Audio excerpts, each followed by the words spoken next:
corazón de la SEN. Soy el doctor Vega del Hospital Almenara y el día de hoy y el próximo miércoles vamos a tener un par de clases con ustedes, ¿ya? El día de hoy vamos a hablar algo sobre la semiología del páncreas y las vías biliares y vamos a hacer algo en relación a obstrucción intestinal, ¿de acuerdo? Esas son las dos clases que vamos a tener. ¿Ah? Vamos a empezar entonces hablando algo en relación a la semiología del páncreas y las vías biliares, ¿ya? Listo, antes de conversar específicamente sobre la parte semiológica, algunos datos anatómicos en relación primero al páncreas, ¿de acuerdo? El páncreas, todos saben, es una glándula retroperitoneal anexa al tubo digestivo, ¿de acuerdo? Creo que ustedes saben que ocupa fundamentalmente la zona del epigastrio y se extiende, ¿no?, hacia el lado izquierdo, hacia el lado del hipocondrio izquierdo, hacia la zona donde está el parte del cuerpo, por supuesto la cola, ¿no? Y está, digamos, un poco en el retroperitoneo y si lo proyectamos hacia la parte posterior, básicamente corresponde a la primera o segunda vértebra lumbar, ¿no? Ahí tiene un tamaño, tiene un peso, ¿no es cierto? Un poquito de la anatomía para que ustedes puedan un poco interpretar pues algunos de los problemas, digamos, semiológicos que se pueden dar en el conjunto del páncreas, en el contexto de la patología pancreática. Esto es importante, creo que todos conocen también. La cabeza está rodeada por el marco duodenal, ¿no es cierto? Corresponde a la segunda porción y donde desembocan los dos conductos secretores importantes del páncreas, que son el conducto de Wilson y el conducto de Santorini, ¿verdad? Los conductos secretores pueden drenar juntos o hay veces separados, ¿no? En la segunda porción del duodeno, ¿no? Y ahí está una representación esquemática, quizás acá abajo se observa mejor, ¿no es cierto?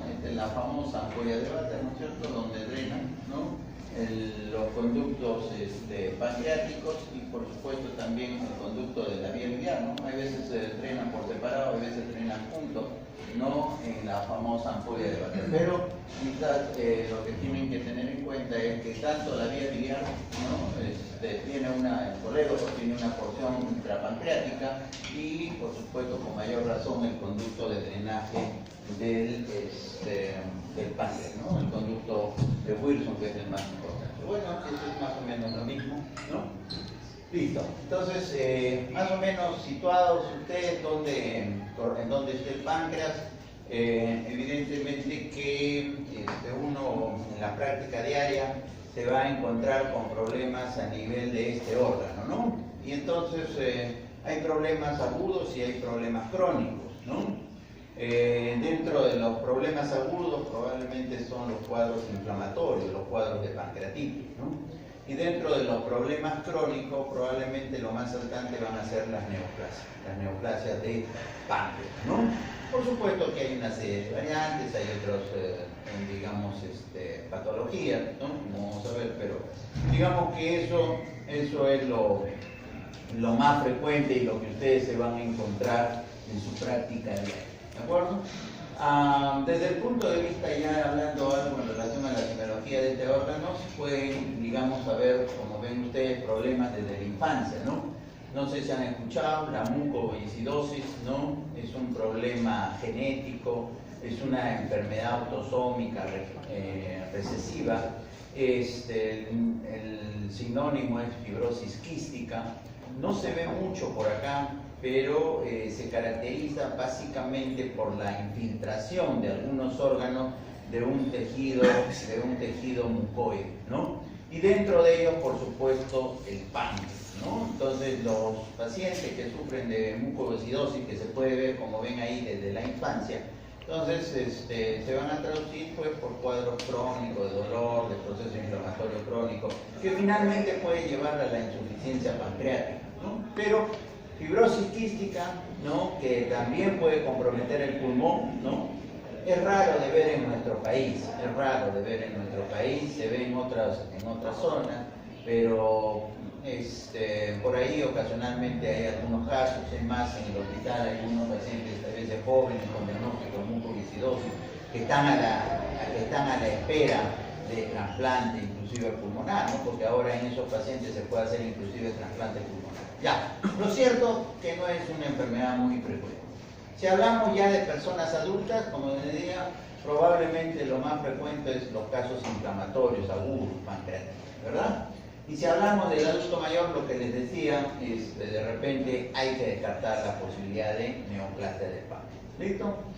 En general, los problemas pancreáticos son más frecuentes en el sexo masculino que en el sexo femenino. Cada uno tiene su órgano, la vesícula, los problemas son más frecuentes en las mujeres, ¿no?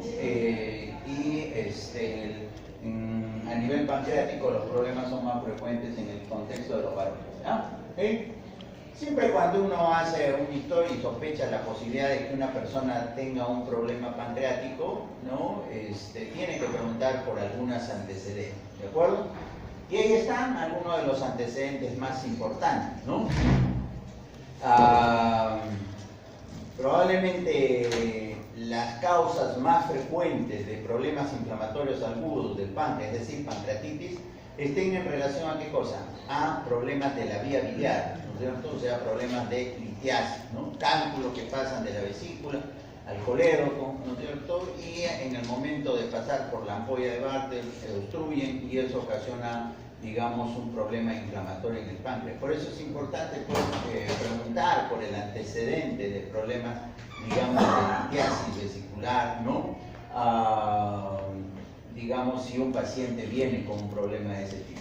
La otra causa frecuente de cuadros agudos es el antecedente de alcoholismo, ¿no? Probablemente, digamos, esos dos antecedentes, ¿no? Definitivamente ustedes tienen que preguntar en un paciente del cual pueden sospechar que tiene un problema pancreático, ¿no? O sea, de cajón tienen que, digamos, ustedes preguntar por esos antecedentes, ¿no? El resto son situaciones un poco más raras, ¿no? Si un paciente viene con un problema que sugiere, una vez más, una patología pancreática, el antecedente de trauma es mucho más evidente, ¿no es cierto? Fibrosis quística, como le decía, para nosotros es raro, ¿no?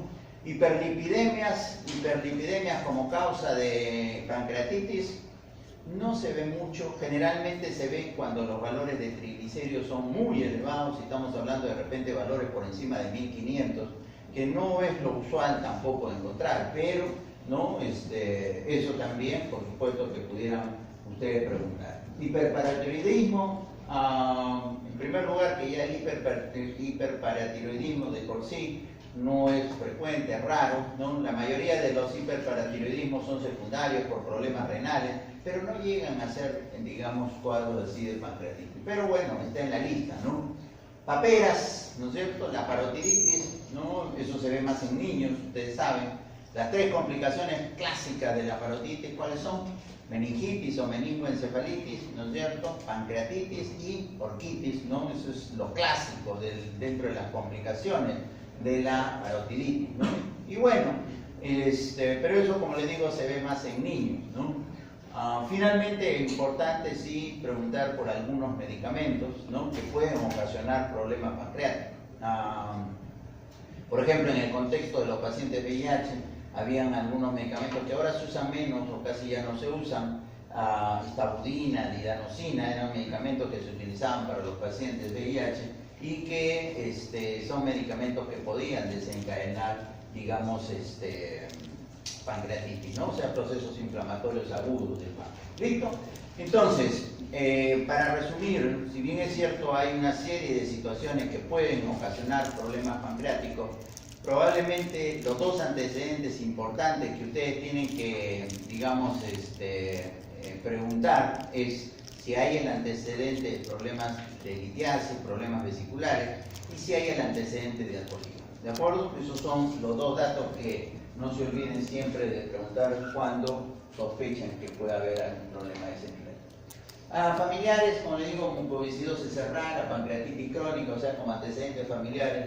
Bueno, debería haber una historia ya de largo tiempo y que otras personas de la familia tuvieran problemas básicamente en el páncreas. Pero no es lo usual, no es lo que vemos. ¿De acuerdo? ¿Por qué puede venir? Y yo siempre le digo a los alumnos, ¿no? Cuando ustedes se enfrenten a un paciente, tienen que aprender, digamos, todos los signos y síntomas del órgano, del sistema que está afectado, ¿no? Porque el paciente puede venir por cualquiera de esas manifestaciones clínicas. Por supuesto, unas más que otras, ¿no es cierto? Entonces, ¿por qué puede venir un paciente que tiene un problema en el páncreas? Puede venir por dolor, ¿no es cierto? Puede venir por diarrea. La diarrea, en el contexto de los pacientes con problemas pancreáticos, generalmente es una diarrea crónica. No se ve tanto en los cuadros agudos, o sea, en una pancreatitis aguda. Generalmente se puede ver en los cuadros de pancreatitis crónica. Tampoco se ve mucho, por ejemplo, en los tumores, en las neoplasias. O sea que si alguien viene por diarrea, y como vamos a ver, hay ciertas características que son diferentes a la diarrea de intestino delgado, de intestino grueso, ¿de acuerdo? Pero, o sea, no es frecuente. Las náuseas y vómitos sí pueden traer a un paciente, generalmente son como un mecanismo reflejo, ¿de acuerdo? Como un mecanismo reflejo por el dolor, etcétera, etcétera, ¿no? Ictericia puede ser una manifestación pancreática. Ah, sí, acaban de ver ustedes que no se olviden que existe una parte del colédoco, que es el colédoco intrapancreático, ¿no es cierto? Y cualquier cosa que inflame, cualquier cosa, sobre todo de repente tumoral, que puede, digamos, abarcar o comprometer la desembopadura de la vía biliar, y por supuesto que puede venir el paciente por ictericia, ¿no? Y bueno, síntomas constitucionales, como cualquier patología, ¿no? Síntomas generales. Hemorragia en pacientes que tienen problema pancreático, es raro, ¿no? Yo le pongo la lista, pero le voy señalando más o menos cuáles son las manifestaciones más frecuentes con las que puede venir un paciente. Hemorragia es raro, ¿no? Para que haya una hemorragia y que la etiología esté en el páncreas, tendría que ser, ¿qué cosa? Una neoplasia, pero esa neoplasia a su vez de repente está infiltrando duodeno, y lo que sangra es el duodeno, pero en sí, digamos, una hemorragia visible, salvo que sea una hemorragia interna, eso sí, porque los pacientes que tienen una pancreatitis, ¿no es cierto?, necrohemorrágica, eso sí pueden sangrar, digamos, dentro de la cavidad abdominal, en el retroperitoneo, inclusive ustedes pueden observar algunos signos. Pero hemorragia, me refiero visible, no es frecuente en el contexto de la patología pancreática. Entonces, por eso lo pongo al final, porque si bien es cierto, ustedes pueden encontrar hemorragia, no es que el paciente venga a una emergencia diciendo es sangrado y que ustedes como primera posibilidad van a pensar que es páncreas, ¿de acuerdo? Si alguien sangra, ¿no? Dependiendo del tipo de sangrado, dependiendo de las características, ustedes dirán, pues es de estómago, duodeno, no sé, pues es de intestino grueso, ¿no? O intestino delgado, etcétera, etcétera. ¿De acuerdo? Muy bien, entonces esa es la idea, ¿no? Por esas cosas puede venir un paciente. Entonces, en resumen, lo más frecuente es que en la patología pancreática de repente puedan venir, si es una pancreatitis aguda, por dolor, por náuseas, por vómitos, y de repente ya por algunos signos de deshidratación producto de la náusea y vómito. Y si un paciente viene por una enfermedad crónica, como podría ser una neoplasia, de repente viene por dolor, por ictericia y por síntomas constitucionales, síntomas generales, ya baja de peso, pérdida de apetito, etcétera, etcétera. Eso es más o menos, digamos, por lo que puede venir el paciente. Muy bien, entonces, lo primero que tenemos que ver es el dolor, ¿no es cierto? Ustedes tienen que aprender a distinguir, ¿no? Tienen que aprender a distinguir cómo duele cada órgano, ¿de acuerdo? ¿No? Yo en el capítulo anterior a mis alumnos, no creo que están jateando ya, pero a mis alumnos les decía, cuando uno viene con un dolor en el pecho o dolor en el tórax, uno tiene que decir si le duele la piel, si le duele, no sé, pues el celular subcutáneo, si le duele el músculo, si le duele el hueso, si le duele el nervio intercostal, si le duele la pleura, si le duele los vasos, si le duele el pericardio, si le duele el miocardio, etcétera, etcétera, etcétera. ¿De acuerdo? ¿Y eso de dónde va a salir? Va a salir del interrogatorio fundamentalmente y va a salir de qué cosa, de lo que ustedes examinan. ¿De acuerdo? ¿No? Ayer, ¿no?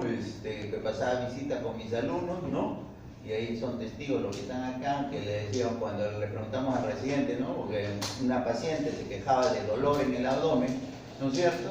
Entonces el residente le examinó y ¿qué nos dijo? Que tenía un problema, un dolor subcostal, ¿no es cierto? Y que inclusive agarró y me dijo, no será un infarto esplénico. Miren, ¿no?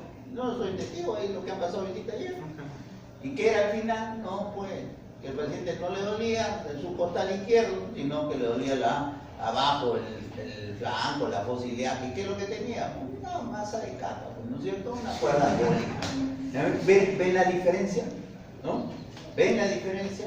O sea, ¿cómo puede haber tanta diferencia entre uno y otro examen? ¿De acuerdo? Y eso es simplemente de hacer, ¿cómo se llama? Un buen interrogatorio, por lo menos preguntarle bien al paciente. ¿De acuerdo?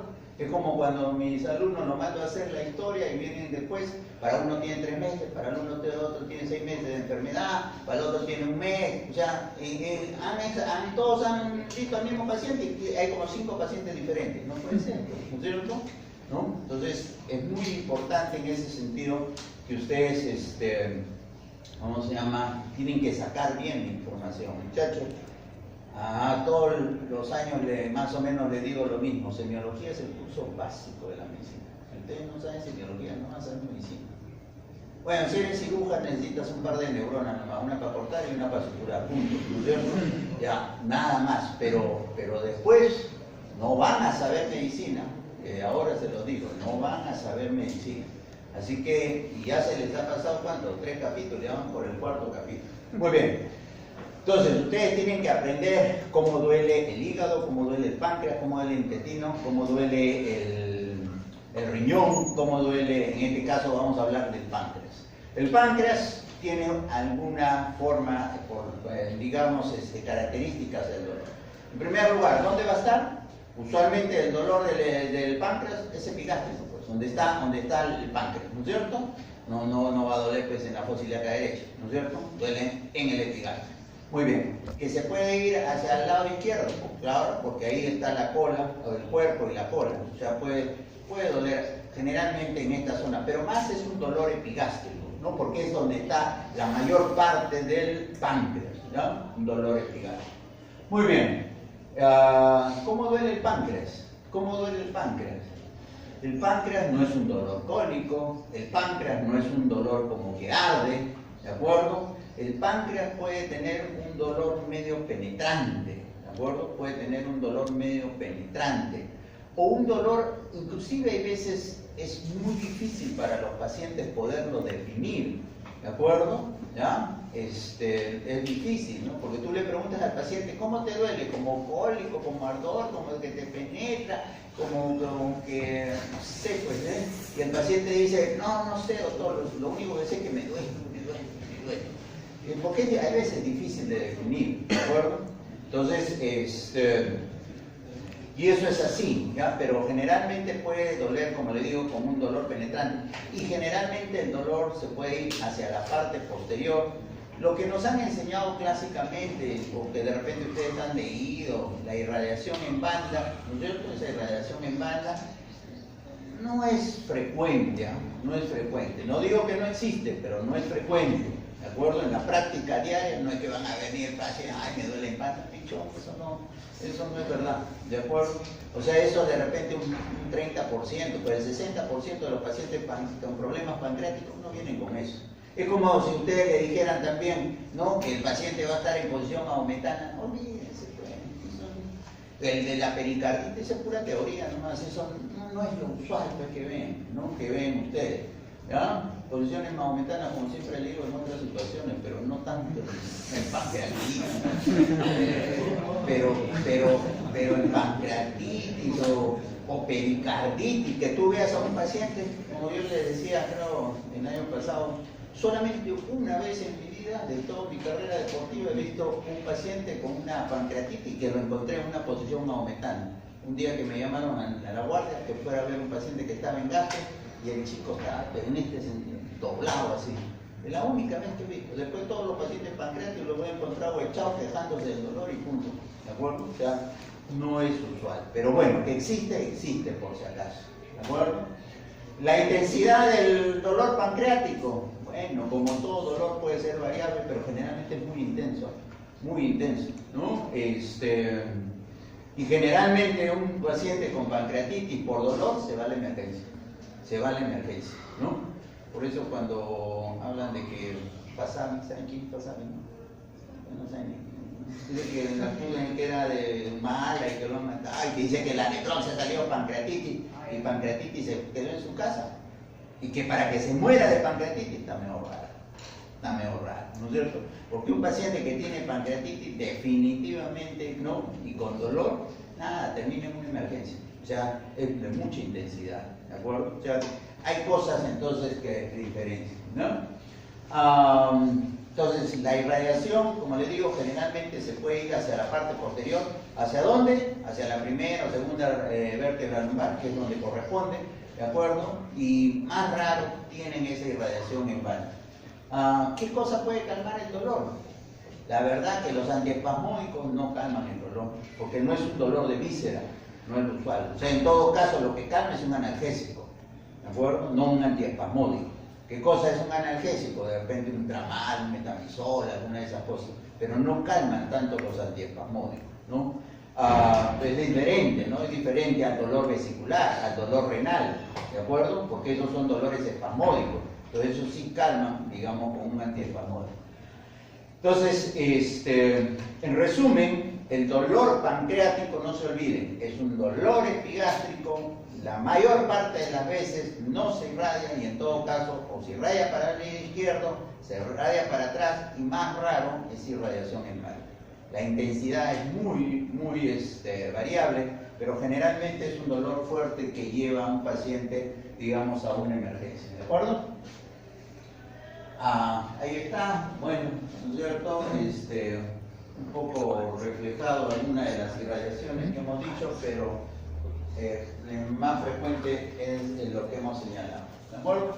Diarrea, como yo les decía, generalmente se ve en las pancreatitis crónicas, no en los cuadros agudos ni tampoco en los cuadros tumorales, ¿no? Diarrea.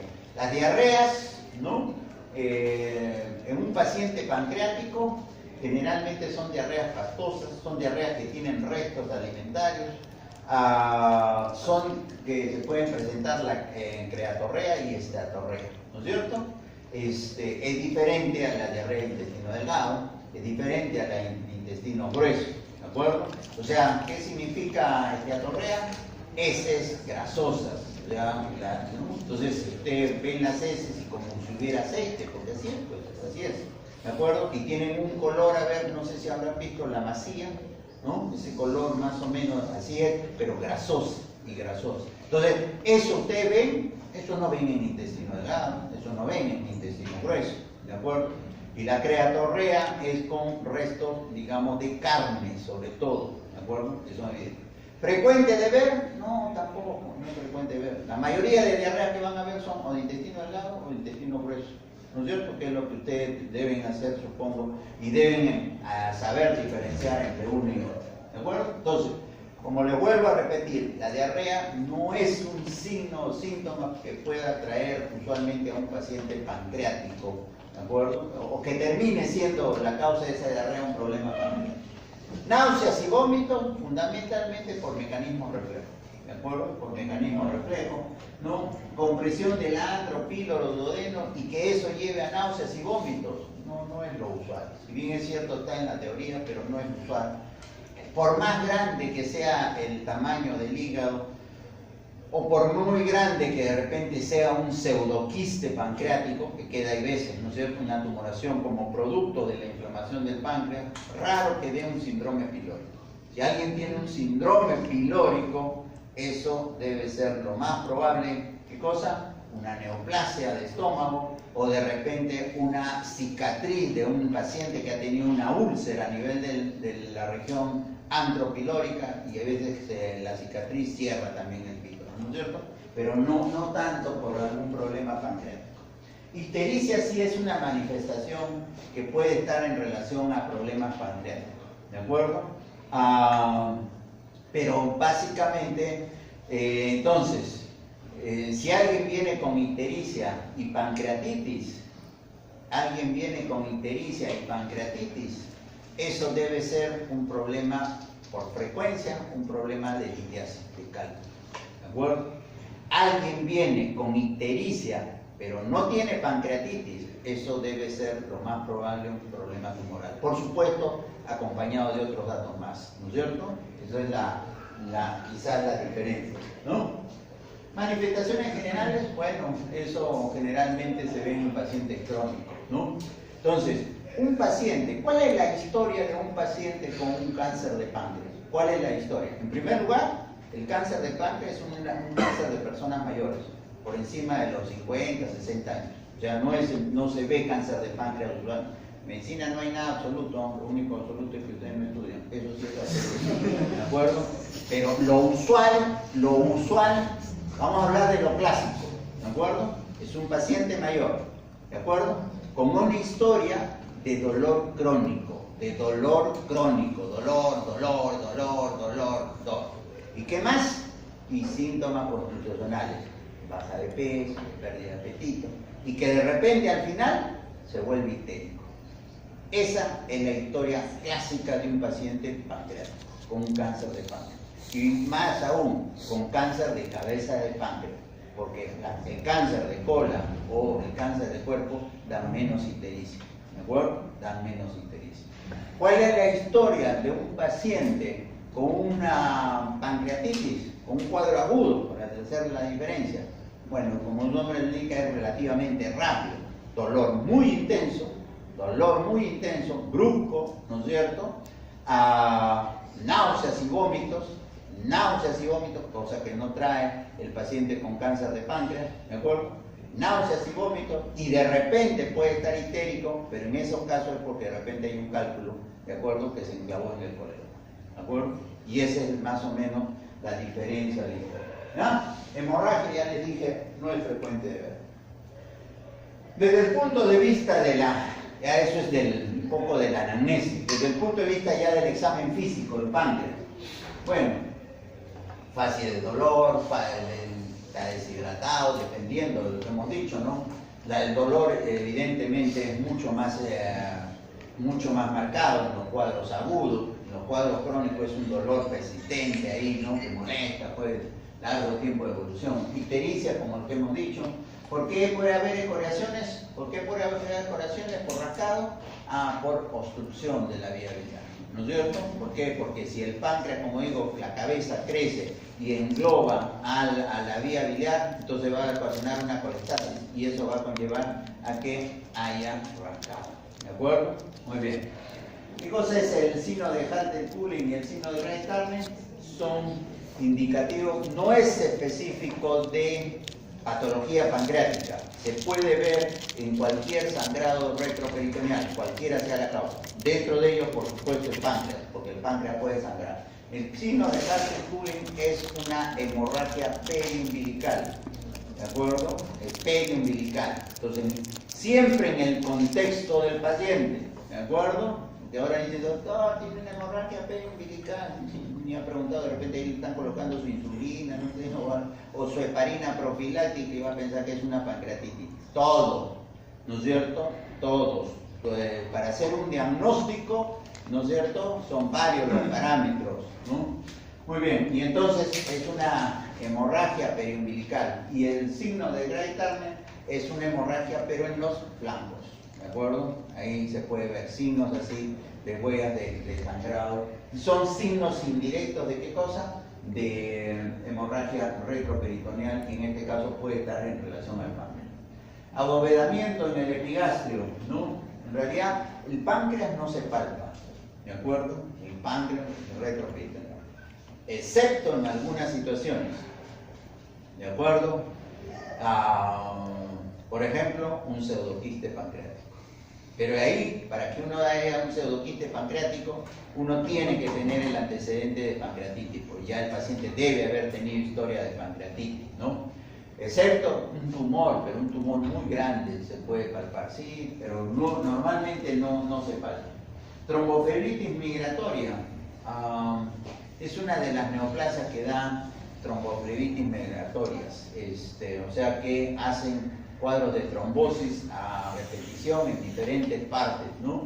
El cáncer de páncreas, el cáncer de estómago, pueden dar estos signos, ¿no? El famoso signo de Clouseau, que es trombo. En general, ustedes saben que las personas que tienen cáncer tienen mayor tendencia a hacer coagulopatías, dentro de ellos trombosis, ¿de acuerdo? Trombosis, por si acaso, ¿no?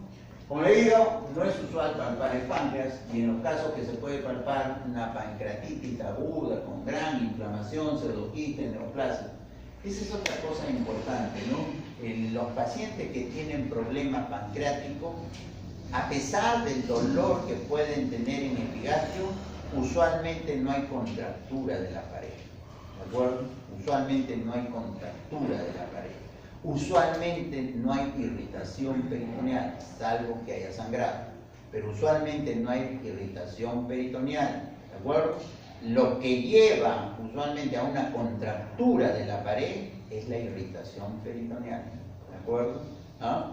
Cuando ustedes examinan a un paciente, ¿no? Ustedes hacen palpación superficial y palpación profunda. La palpación superficial, ya saben, sirve para dos cosas: para evaluar si hay alguna lesión, usted, ¿no? Una hernia, encontrar un bultito, alguna cosa, ¿de acuerdo? Y lo segundo, sirve para evaluar la tensión de la pared. Por eso que el examinar en forma superficial es muy delicado, muy suavecito, para poder detectar si hay o no contractura. Los problemas pancreáticos usualmente no dan contractura, ¿de acuerdo? De la pared. No hay contractura, no van a encontrar resistencia, pero sí, por supuesto, dolor en la zona. Bueno, estos son los puntos que hay que evaluar en un paciente que tiene un problema del páncreas, ¿de acuerdo? De repente, esquemáticamente lo pueden ver mejor, ¿de acuerdo? ¿Cuáles son los puntos dolorosos de páncreas? Una línea imaginaria que vaya de la axila hacia el ombligo, una línea imaginaria que vaya del lado derecho y del lado izquierdo hacia el ombligo, ¿de acuerdo? Si del ombligo, ¿no? ¿no? Más o menos unos 5 centímetros de esta línea imaginaria del ombligo, eso corresponde al punto de la cabeza del páncreas, ¿de acuerdo? Por el contrario, hacia el lado izquierdo, ¿no? Igualito, unos 5, unos 6 centímetros, esta es la zona dolorosa del cuerpo. Y en el cruce con el reborde costal, ese es el punto doloroso de la cola. O sea, ustedes pueden examinar, ahí sí pueden meter su dedito, ¿no es cierto? A uno le gusta examinar así, ¿de acuerdo? Pero en estos casos sí pueden presionar en esta zona y va a haber desencadenar dolor en el paciente, ¿de acuerdo? Estos son los 3 puntos dolorosos. Y el otro que también ayuda, que también es de páncreas, no solamente de páncreas, sino también de riñón, es el punto costovertebral, ¿de acuerdo? Este punto también es por la parte posterior, ¿no es cierto? Ese también es un punto doloroso, hay veces para páncreas, pero esto es lo característico, ¿de acuerdo? En semiología ustedes tienen que aprender 4 o 5 cosas para, digamos, que hagan bien, ¿no? Para saber si ¿cómo se llama? Si duele o no duele la zona, ¿no? O a qué corresponde, ¿no? Hay veces ustedes le señalan que hay una serie de puntos para evaluar irritación peritoneal, ¿no? Pero basta que ustedes se aprendan unos 4 o 5 puntos y fácil, ¿no? Y fácil de poder determinar. Este es el signo de Mallet-Buy, que es tratar de palpar, digamos, el punto de la cola del páncreas, ¿no? Por debajo del reborde costal, ¿no? Ese es el punto, digamos, de la cola, ¿no? Se puede palpar así en esa zona. La otra en forma global, ¿no? Quizás esta es la más, lo que más pueden recordar, es la zona pancreato-coledoceana, ¿no? Como ustedes ven, línea imaginaria a nivel del ombligo, ¿no? Una vertical y una horizontal, la bisectriz, la parte interna, ¿no? Si alguien traza, digamos, ¿no? Como ven ahí, ¿no? Si alguien traza una línea acá está mi ombligo, traza una línea acá, ¿no es cierto? Hacia el lado derecho, izquierdo. ¿Ah? Hacia el lado derecho. Ya, entonces acá, una bisectriz, En esta parte donde mi páncreas. ¿De acuerdo? ¿Ah? Y basta, punto. Con esas cosas suficientes para ustedes pueden determinar más su clínica. ¿De acuerdo? Por supuesto. ¿Ah? Listo. Percusión, matidez desplazable, ascitis puede dar en páncreas. Raro, puede haber, pero raro. Timpanismo, generalmente ilio regional, o sea, localizado. No es que hay un ilio generalizado. Derrame pleural izquierdo, ya saben, las pancreatitis dan derrame pleural izquierdo. ¿La falla cardíaca qué dan? Derecho o izquierdo. La falla cardíaca, el derrame empieza por el lado derecho y luego se hace bilateral. Las pericarditis, ¿me han pasado? Las pericarditis dan derrame pleural izquierdo. ¿De acuerdo? Lo clásico de la pericarditis, derrame pleural izquierdo. Lo clásico de la pancreatitis, derrame pleural izquierdo. Y la falla cardíaca, primero el derecho y después puede haber bilateral. ¿De acuerdo? Eso es lo clásico, por si acaso. Adjuntación, soplo en mi hipocondrio derecho, izquierdo, perdón. No sé, tanto lo pongo ahí porque está en el libro, sí, un signo de cerebro, y está bien escrito. Por si acaso, un cerebro con ese, pero ¿qué cerebro será? Ya. Muy bien. Entonces, un paciente con problema de páncreas puede venir por cualquiera de esos síndromes. Síndrome de dolor abdominal, síndrome compresivo, el curvo de 7 arriba. ¿Qué cosa es el curvo de 7 arriba? Se falta una vesícula sana. Así es la dilatación de la vesícula, ¿no es cierto? Es una vesícula no dolorosa, ¿de acuerdo? Pero ustedes palpan la vesícula, ¿de acuerdo? Distendida. Para que se haya distendido la vesícula tiene que ser sana. O sea, el signo de curvo 7 Riel se ve en una vesícula sana, ¿de acuerdo? Entonces se distiende, no duele, ¿ya? ¿Y eso a qué se debe usualmente? A una obstrucción en la vía biliar, en alguna parte de la vía biliar distal, ¿de acuerdo? En este caso, el páncreas, ¿por qué da? Porque puede, digamos, obstruir a nivel del colédoco intrapancreático, ¿de acuerdo? Y entonces se ve ese signo, el síndrome de curvo 7 arriba. Pilórico, raro. Hipertensión portal, raro. Síndrome tumoral, como masa, no es frecuente. Como síndrome histérico, por supuesto, ¿no? Con lo que hemos dicho. Insuficiencia pancreática exocrina y síndrome de Solinger-Ellison. El Solinger-Ellison, ¿qué cosa es? Es un tumor en el páncreas productor de gastrina, ¿no es cierto? Y ese, ¿qué produce? Puede estar en el estómago también, y puede haber en el páncreas. ¿Qué produce el Solinger-Ellison? Diarrea crónica, ¿no? Pero diarrea con características de nivel pancreático y produce múltiples úlceras, porque hay gran producción de ácido, ¿no es cierto? Entonces, múltiples úlceras, ¿no? Rarísimo, Solinger-Ellison, rarísimo, pues. Entonces, los primeros probablemente sean los más frecuentes, ¿no? Y ahí tienen la forma de evaluar el páncreas, ¿no? Quizás las dos pruebas que más se utilizan es el dosaje de amilasa y lipasa. Ya saben, la lipasa es mucho más específica que la amilasa para el diagnóstico de patología pancreática, ¿no es cierto? Bueno, radiografías de abdomen simple, la tomografía, la resonancia, la ecografía, ¿no? La ecografía sobre todo para ver vesícula, ¿no? Ya saben, la ecografía ve mejor la vesícula, ve mejor los cálculos, digamos, en vesícula. La tomografía ve mejor los cálculos, pero los cálculos distales en el colédoco, ¿de acuerdo? O sea, la ecografía ve mejor, pero los cálculos a nivel de la vesícula, ¿no? Y ahí está, ¿no? Está el páncreas, en la zona del páncreas, un poco hiperecogénico, que quiere decir que un páncreas inflamado, ¿de acuerdo? ¿Esto qué cosa es? Un pseudoquiste pancreático. Miren lo que pueden, definitivamente acá sí palpan, pues, ¿no? En realidad es una masa líquida, ¿de acuerdo? ¿Eso cómo se ve? ¿En qué caso se ve? Como complicación de una pancreatitis. O sea, después de una pancreatitis puede quedar esta colección y, por supuesto, ¿cómo se va a resolver eso? Drenándola.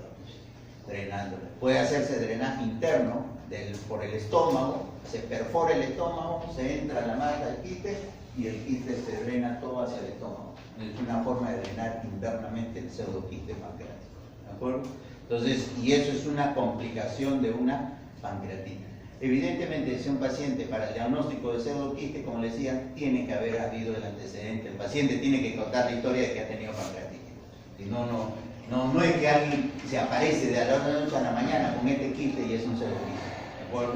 No, eso no existe. ¿No? Resonancia, páncreas. Bueno, ¿no?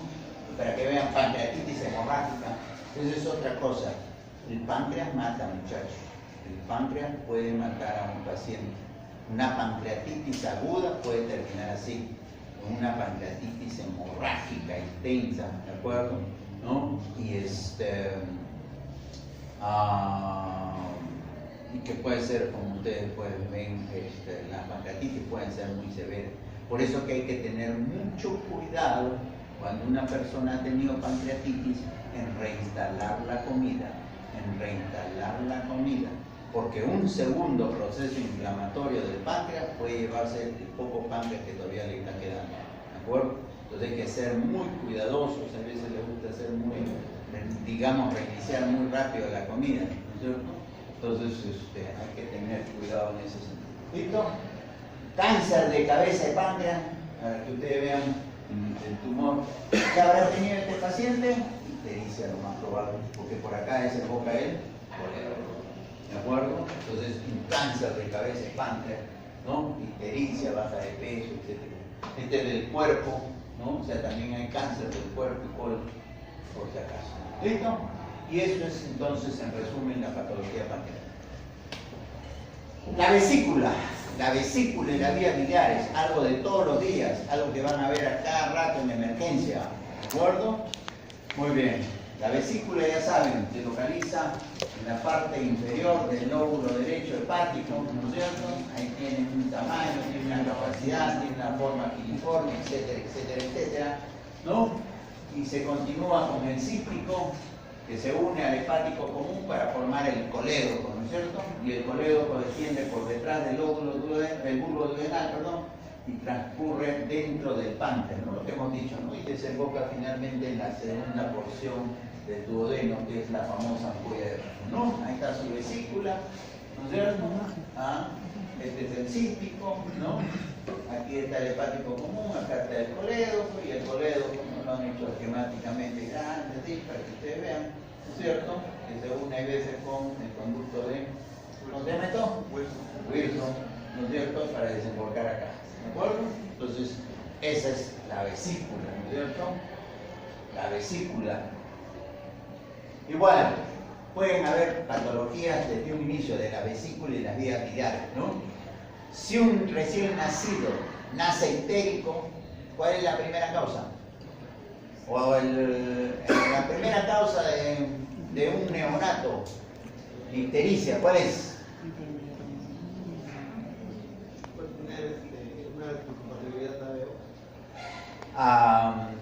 Es una posibilidad, pero más fisiológica, la lactancia materna, no se olviden, ¿de acuerdo? Pero evidentemente esas son ictericias tenues, ¿no es cierto? No son muy marcadas. Pero si alguien tiene una ictericia muy marcada, ¿de acuerdo? Desde un momento de nacimiento, siempre hay que plantear, la posibilidad de atresia de las vías biliares, problemas, digamos, en el metabolismo de la bilirrubina, ¿no es cierto? Hay varias patologías en ese sentido. A nivel de la adolescencia, ¿qué es frecuente? Litiasis vesicular por anemias hemolíticas, pero el clínico es raro, estoy hablando de lo más frecuente. Lo más frecuente es ictericia fisiológica, ictericia por lactancia materna, como incompatibilidad ABO, y si es muy marcada, es atresia, ¿no? Atresia de vía biliar. La adolescencia, la vesícula, litiasis vesicular por anemias hemolíticas. Las anemias hemolíticas, hemos dicho, la patología vesicular es más frecuente en los varones que en las mujeres. Si un varón de 15 años le viene y tiene cualquier cantidad de cálculos, tienen la obligación de descartar hemólisis. Cualquier tipo de hemólisis, por ejemplo, esclerocitosis, algún problema, digamos, en el glóbulo rojo. ¿Por qué? Porque los varones no son frecuentes, no es frecuente que tengan, y menos un varón joven que tenga cálculos. ¿De acuerdo? Si alguien viene con cálculos, no se olviden de preguntar por valvulopatías, prótesis, ¿de acuerdo? Porque eso también da hemólisis y eso aumenta la posibilidad de litiasis. Por supuesto que los cálculos son diferentes. Los cálculos normalmente, ¿de qué son? Los cálculos de la vesícula, ¿de qué? ¿Qué material? ¿De qué? Colesterol. Los cálculos son de colesterol, ¿de acuerdo? Pero si alguien rompe, hace hemólisis, los cálculos son de bilirrubinato, diferente, ¿de acuerdo? Entonces, el cálculo de colesterol y el cálculo de bilirrubinato, ¿de acuerdo? Por si acaso. En el adulto, las litiasis vesiculares, en el adulto mayor, las neoplasias, ¿no? Las neoplasias de vesícula, de vías biliares, por supuesto, ¿no? Como les decía hace un momento, en general, la patología vesicular es más frecuente en las mujeres que en los varones, ¿no? La salmonela, ¿han escuchado? La salmonela dicen que se puede quedar en la vesícula. ¿De quién? ¿De los hombres o de las mujeres? Se queda con mayor frecuencia en la vesícula de las mujeres. ¿Por qué? Porque les gusta sentarse sobre vesícula enferma. Y la patología vesicular es más frecuente en las mujeres que en los varones. ¿De acuerdo? Entonces, la salmonela típica, los portadores de salmonela, ¿no? Pueden tener localización a nivel de la vesícula. Entonces, páncreas más frecuente para el varón, vesícula más frecuente para la mujer. Antecedentes personales, lo que hemos dicho, tifoidea, gota, obesidad, enfermedades hemolíticas, ¿no? Como problemas digamos, que pudieran condicionar la posibilidad de litiasis, ¿no? La posibilidad de litiasis. ¿Por qué puede venir entonces igual una persona que tiene un problema en la vesícula y en las vías biliares? ¿Por qué puede venir? Por dolor, por supuesto, ¿no? Por dolor. Puede venir por náuseas y vómitos, lógico. Ictericia, coluria, hipocolia, dispepsia. La dispepsia, que ustedes ya saben, ¿no? Esas manifestaciones inespecíficas de un poquito de distensión, de eructos, ¿cómo se llama? Un poquito de acidez, entre comillas. Esa puede ser patología de 3 sitios, de 4 sitios, ¿no? Pancreática, vesicular, duodenal o estómago. Cualquiera de esos sitios puede dar dispepsia. En frecuencia, lo más probable es que sea vesicular o de vías biliares, ¿no es cierto? Y problema gástrico, ¿de acuerdo? O sea, la dispepsia, si bien es cierto puede ser de duodeno, no es tan frecuente. Si bien es cierto puede ser de páncreas, y no lo he mencionado, no es frecuente. Si alguien trae dispepsia, o el problema es estómago, o el problema es vesícula, vías biliares, ¿de acuerdo? Entonces puede venir por eso, por prurito. ¿Por qué vendrá por prurito? Si hay algo que obstruye la vía biliar, ¿no es cierto? Por fiebre, bueno, por síntomas generales, ¿no? Muy bien. El dolor. Entonces, ¿cómo duele la vesícula? En primer lugar, ¿dónde duele? La vesícula duele usualmente en el hipocondrio derecho, ¿de acuerdo? Mientras que el páncreas acá, la vesícula es acá, ¿de acuerdo? Ya, eso es lo clásico, ¿de acuerdo? Muy bien, ¿cómo es el dolor de la vesícula? Mientras esto es penetrante, ¿no? Un dolor medio sordo, continuo, persistente. La vesícula duele como, es un dolor espasmódico, ¿de acuerdo? Es un dolor tipo cólico, ¿de acuerdo? Es intermitente, ¿no? Por supuesto que en algún momento, ¿no? Si está muy inflamada, en realidad puede digamos, hacerse persistente, pero eso es lo clásico. Mientras que el páncreas generalmente se queda acá o se va para acá, que es lo más frecuente, en el contexto de un paciente con un problema vesicular, el dolor de la vesícula se va hacia atrás y se va hacia el hombro. Eso es lo clásico. Entonces, cuando ustedes interroguen al paciente, tienen que decirle dónde se va su dolor. Y si el paciente no le dice nada, ustedes tienen que decirle, el dolor se le va hacia la espalda, el dolor se le va hacia el hombro. Si le señala, les está dando un dato más de que de repente el problema es vesicular. ¿De acuerdo? Muy bien, intensidad variable, factores que pueden desencadenar un cuadro vesicular. Generalmente alimentos grasos, ¿no? Grasas, ¿no? Y hay alimentos que son prototipos, ¿no? Hay alimentos que han mandado a un paciente a sala de operaciones, ¿no? Por si acaso, ¿no? Sí, por supuesto. La palta, ¿de acuerdo? Por si no lo saben, a varios los han mandado de frente a la sala de operaciones, no la llamamos. Pero hay alimentos así, ¿no? Pero en general es cualquier alimento grasoso, ¿no? Hay que tener cuidado en ese sentido. Por eso, pues, si un paciente ya tiene antecedentes de problemas vesiculares, tiene que cuidarse. ¿Qué lo alivian? A diferencia del páncreas, que no calma con antiespasmódico, sino con analgésico, el dolor vesicular calma con antiespasmódico, ¿no es cierto? Es diferente, ¿no? Es diferente. Entonces, esa característica tiene el dolor. Ahí está, entonces, el dolor, zona del hipocondrio derecho, y atrás, ¿no es cierto? Se va hacia la región posterior, escapular, el hombro, hacia ahí se va el dolor. ¿De acuerdo? Muy bien. Náuseas y vómitos también en los problemas vesiculares, agudos, por supuesto, también por mecanismo reflejo. Ictericia. ¿Cuándo se da ictericia? Cuando hay una obstrucción, ¿dónde? En el colédoco. Cuando hay una obstrucción, digamos, en el colédoco, pero por algo, ¿no? Por algún cuerpo extraño, en este caso una litiasis, un cálculo de repente. Y también se puede obstruir el colédoco rara vez por inflamación de la pared. ¿Cuándo se da la inflamación de la pared? Deben haber escuchado, no sé, el famoso síndrome de Mirice. El síndrome de Mirice, ¿a qué cosa se refiere?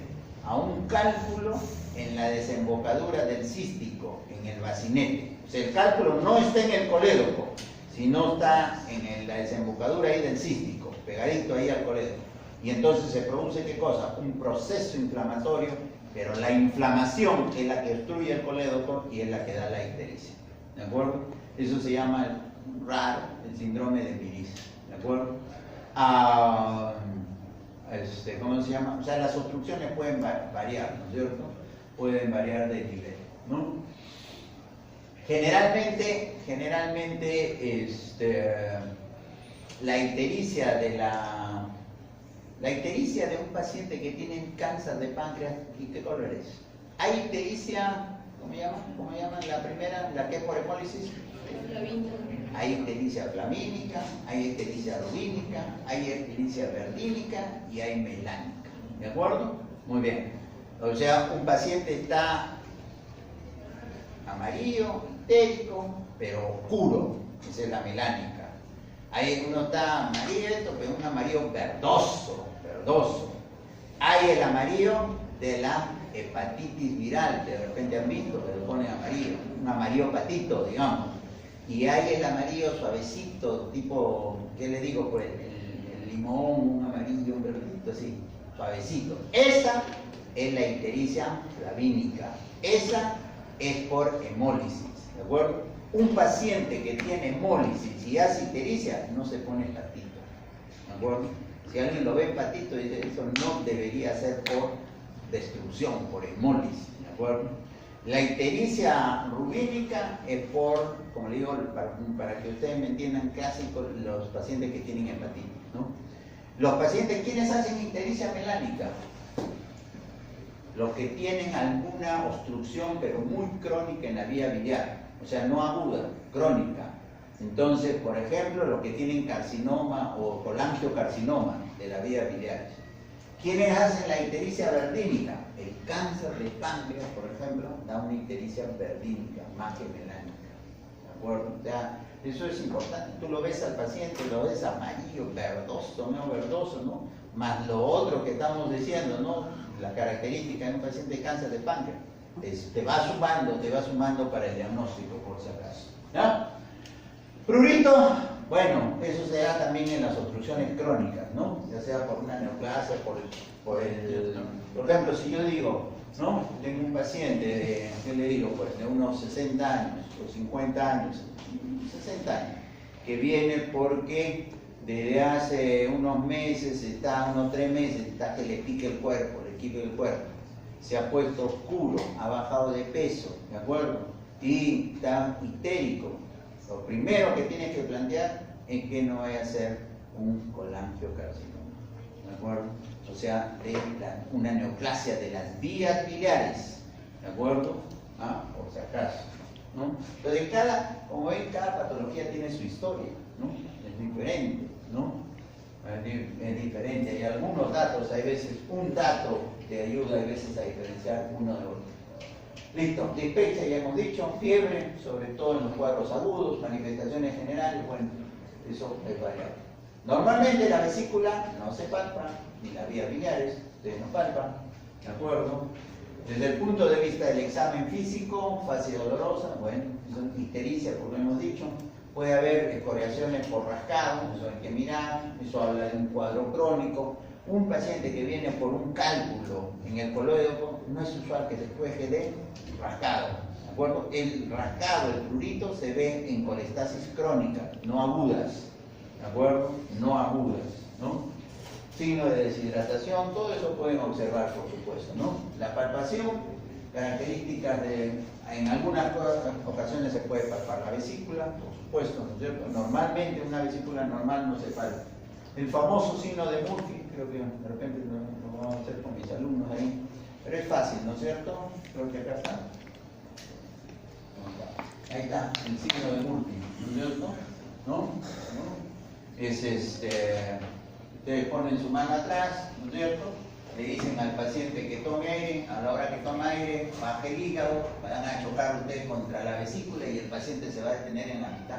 Si es que es una colecitis, se va a quedar, porque no va a seguir respirando porque le va a provocar más dolor, entonces se corta, ¿no? Ese es el signo de Murphy, ¿no? Que es para vesícula fundamentalmente, pues, ¿no? Para problema vesicular.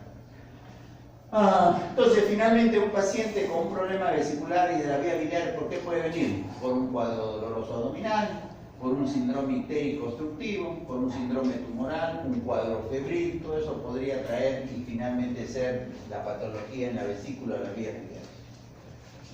Cólico biliar, un dolor abdominal en hipocondrio derecho con las características que hemos dicho, tipo cólico, tipo espasmódico, ¿de acuerdo? Que se irradia acá atrás y se va al otro. Ese es un cólico biliar. Cuando sospechan que un paciente no solamente es un cólico, sino es una colecititis, eso está infectado. Cuando el paciente tiene el dolor con esas características, está haciendo fiebre y de repente le hacen un hemograma y le encuentran leucocitosis. Entonces, ¿de acuerdo? Cuando plantean ustedes que un paciente tiene una colangitis, cuando tiene la característica de dolor, cuando se ha puesto amarillo y tiene fiebre, esa es la clásica triada de Charcot, ¿de acuerdo? Entonces, ¿no? Paciente con fiebre, con las características del dolor, de vesícula, etcétera, etcétera, o de vías biliares, y está histérico, debe ser colangitis. O sea, ya no solamente de repente es colecistitis, ¿de acuerdo? De repente debutó como una colecistitis, un cálculo se ha pasado y ahora lo que te está llegando es por una colangitis, ¿de acuerdo? Por si acaso. Muy bien, ahí está. Síndrome de obstrucción crónica, ahí es lo que pueden encontrar, ¿no? Ictericia, prurito, entonces la obstrucción crónica. Y bueno, ahí tienen los estudios de imágenes para los estudios con métodos diagnósticos. Esto ya no se usa, la colecistografía oral, ¿no? Es un examen que se usaba muy antiguo, todavía alcanzaba a ver aquí, ¿ya? Esto, la colangiografía transpariente hepático, ¿esto en qué consiste? En introducir una aguja, ¿no? A través del parénquima, ¿no? Eso se hace en los pacientes que tienen vías biliares dilatadas, ¿no? Y entonces a través de esa se canaliza una vía biliar, se inyecta el contraste. Miren lo que están viendo acá. ¿Qué cosa es esto? Un cálculo. Un cálculo en el colédoco, ¿no es cierto? ¿No? Entonces este paciente, para que le hayan hecho eso, debe tener una gran dilatación de la vía biliar, ¿no? Ya. Esto es otra colangiotransparieto, la forma del lápiz, la terminación en punta del lápiz, que es un dato sugestivo de neoplasia. ¿De acuerdo? Por si acaso, todo eso se puede ver. ¿Qué es eso? Barro biliar, ¿no es cierto? ¿Qué significa barro biliar? Calculitos a montón, eso es lo único que significa, ¿no? Y esto es peor que el cálculo grande, porque esos son los que se pueden pasar a coleos, ¿no es cierto? Vesícula, ya, vesícula, cualquier cantidad de cálculos. ¿Cuál les gusta? A mí me gusta de acá, ¿no?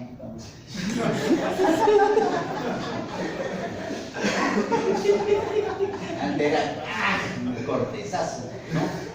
Este es más chiquito y esta, vamos a bajar un poquito más. ¿De acuerdo? Y ahí está la laparoscópica, ¿no es cierto? ¿No? Ha evolucionado, pues, ¿no? De semejante cosa que decían, ¿no? ¿Cómo ha evolucionado? ¿Ya? Ahí está. Cálculos, para que vean. Miren la cantidad de piedras que pueden haber. Una vesícula, ¿no es cierto? Cáncer de vesícula, ahí están. Todos esos son, ¿no? Generalmente las neoplasias de vesícula también se ven en personas mayores. ¿Ya?